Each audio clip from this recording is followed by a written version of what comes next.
Gəlin bu sınaqdakı məsələnin izahına baxaq. Yenə dərəcələrdən məsələnin misalında belə deyim də istifadə etmirik, amma dərəcəyə mütləq baxırıq ki, məsələn 25 dərəcədə görək 100 millidə nə qədər maddə həll olur. İndi cədvəldə deyir A maddəsinin 50 dərəcədə hazırlanan 80 qram məhlulu. Məhlul, diqqətlə oxuyun həmişə. Məhlulu. İndi baxıram 50 dərəcədə. Nə qədər 60 qram maddəm var. Nə qədər suda? 100 suda. 100 su üzərinə 60 qram maddə gəlirəm.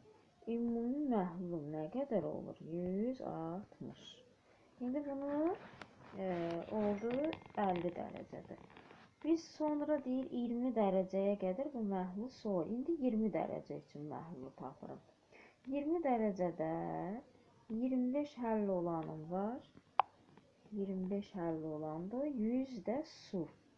Ümumi nə qədər oldu? 100 suya 25 duz həlli. Tutaq ki, duz deyirəm. İndi duz da ola bilər. Başqa spirt də ola bilər. 125 burada oldu məhlul. İndi 50 dərəcədən 20 dərəcəyə, yəni 50 dərəcədə 160-dır.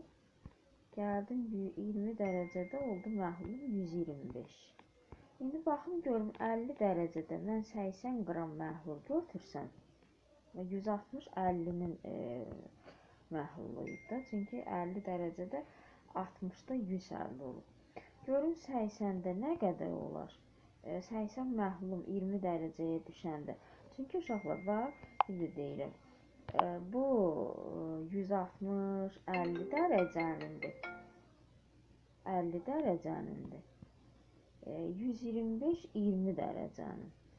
İndi 50 dərəcədə 160-dan 125-ə gəlmişəmsə, görün 80 gələndə nə qədər olur? 80 ilə 160 ixtisar gedir. Eləyir x bərabərdir 62,5. Vəssalam. Məhlulumun kütləsi, yəni M tapdım 62,5. Məhlul da bu. Sıxlıq da rho da bərabərdir 1,25. Buradan sıxlığı soruşur, həcmi soruşur. V bərabərdir M böl rho. 62,5-i də bölürəm 12,5-ə, tapıram bərabərdir 50-yə.